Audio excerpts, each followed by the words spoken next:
must have taken a lot of positives from that final quarter on the weekend. How have you brought that into this game? Can you maintain that momentum? There's probably, when you break it down, there's probably a few aspects of our game that you look at it and go, geez, we did pretty well there for periods. And that's what we're trying to build towards, is getting that more four-quarter performance and sustained performance in some of our KPIs. So you look at the last quarter and think, geez, that was really well done by the players, and it might have been easy just to throw it in, but they didn't, and that's a good sign for our group, with the resilience and just to keep fighting and the spirit that they showed. And that's something that we want to be known for, whether we're up, down, whatever, just the way we go about it. So that side of it was really pleasing. What did you see specifically from that period? I think just some of the things that we probably didn't see in the first three quarters with our ball movement. We moved the ball a little bit quicker. And our contest work was pretty much sustained for the quarter, where the third quarter we were really well in front in some areas, but the last 5.5 minutes of the third, they kicked 4 goals, and that just blew the margin. We lost contested ball by 10 in that quarter, and things that we were doing well for the first part of that quarter, we fell away. And against good teams, you can't do that. Is that an on-field leadership aspect? Do you think you spoke a bit on Sunday about how trying to play like Collingwood cost you a bit of time, so it's like lapses in execution of what you want to do? Is that an on-field leadership issue? No, not at all. No, it's a decision with the ball in hand for all players. It's not anything to do with leadership. We'd like to arrest them scoring that 4 goals, but we had the opportunity and we just didn't use the ball to to the level that we're after. So from that point of view, it wasn't anything about leadership. It was just you play a good team, and sometimes they score quickly, and we couldn't stop that bleeding. And some of it was one contested ball to the next, and then they scored. So they're a good team. They've lost 1 game for the year, and they're going to be hard to beat. Your young midfielders, Brett, the fact they did match it with the best for even a short period of time and beat them for a while. Do you detect they've grown a bit and there's a little bit of confidence to say, hey, we're not that far away?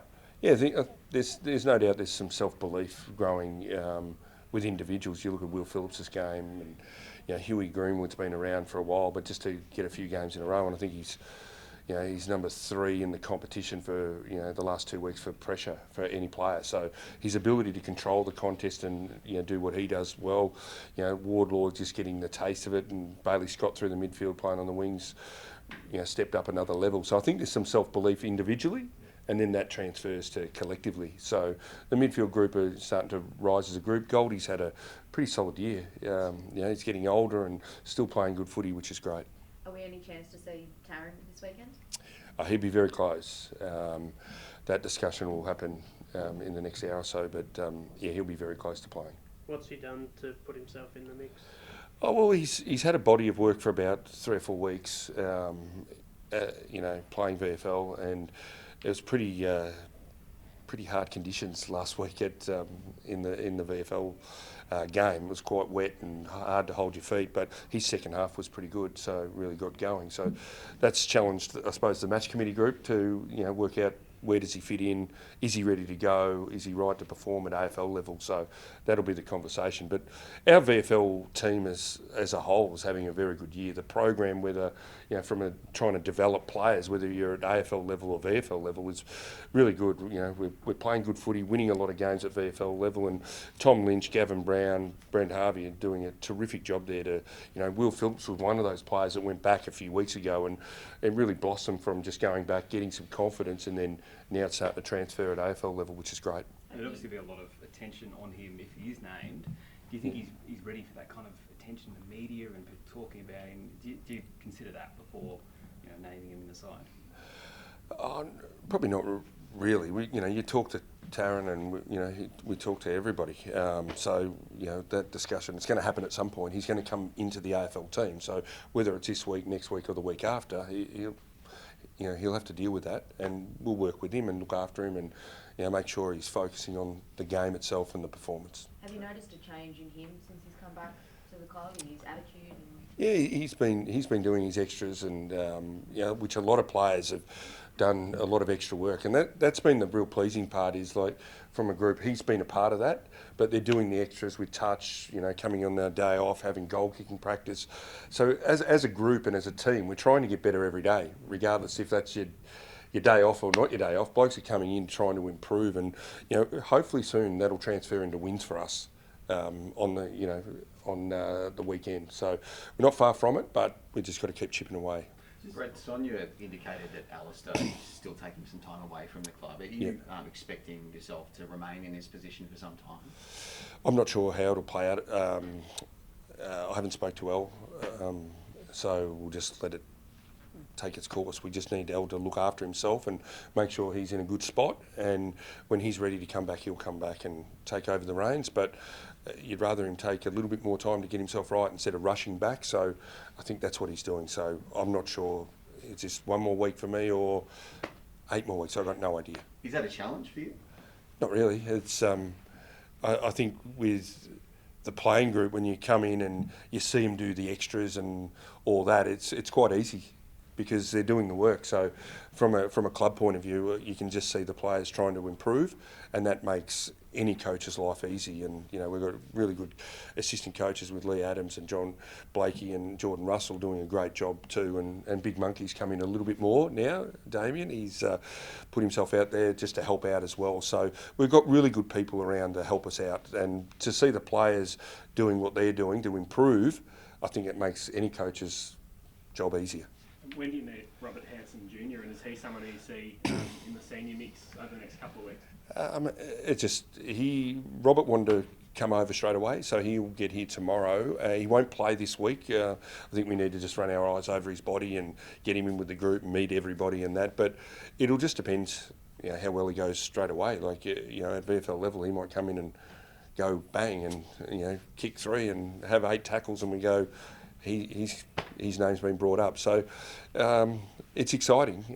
He's a player that could really help us, but there's no pressure on him. We just get him across, let him fit in, and if he's right to go next week at VFL level, so be it. And if it takes an extra week, so be it as well. But it's just great that we got to pick him. Speaking of going bang in the VFL, Boomer's young fella starting to kick a few goals.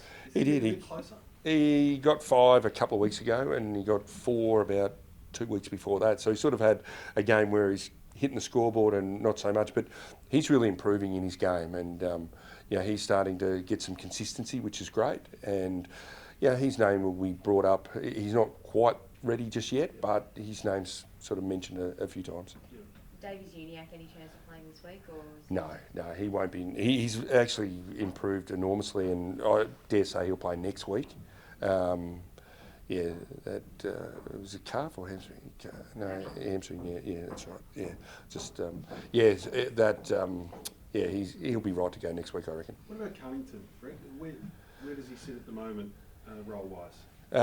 Well, it's a tough one for Ben. He's playing good VFL footy. He had 33 the week before, and but when Hugh Greenwood's playing his role and doing that, you reward those blokes that are in the seniors doing that. So Ben can't do much more.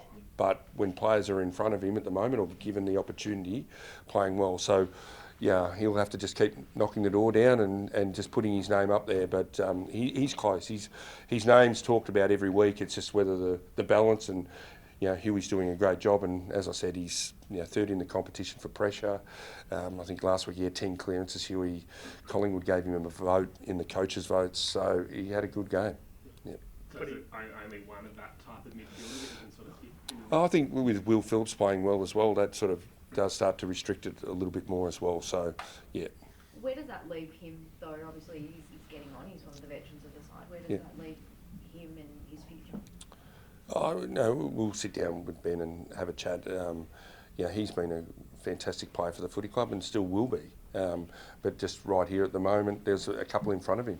And that's the challenge when you're getting a little bit older and someone leapfrogs you, you've got to fight your way back in, and he'll do that. He's up for that fight. So, but we'll have a chat with him, and we talk to him every week about where it sits and all that as well. So it's not, the conversations aren't, not happening. They are happening, and just give him some real clear clarity about what he has to do. What challenges do Essendon present this week? I think they're, that fleet-footed midfield with Merritt leading the way, and Draper's performance at times through centre bounces and that, and just getting the ball in. Stringer's played a part in that as well. So, their ability to control the footy and then hurt you is something that we have to be mindful of. Do you lean into the rivalry between the clubs at all in your build-up? Not really. The marshmallows? Yeah, marshmallows, was it? Okay. Yeah. No, I haven't brought into any of that.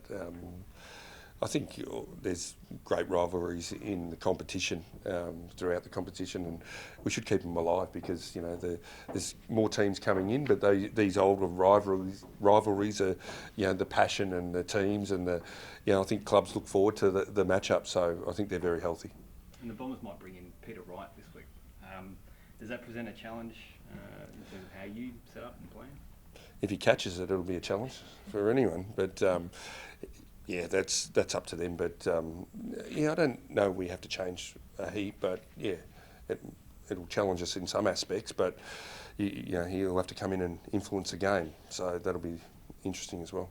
Ben Mackay didn't have his best day Sunday, and he got a bit of external feedback about a few efforts. How have you managed him? Can you keep his confidence at the level it needs to be? Well, he's got to do that Monday to Friday and just keep working on it. So you can't control what's happened. You can do something about it, which he's done this week, which is great. He'd be the first to put his hand up to say, geez, that's not what I like to see from his own game. So we've had a chat about that, and he'll be doing something about it on the weekend. He's a good player. We need to back him in, and he can do better than that, and he will. Could he get right? Could he be the He right might get right, yeah, probably will. Is he fully fit? Yes, he is. Yep. Just one more on Taryn. Brett, I remember when he first came back, he admitted he had a bit of a dose of the real world.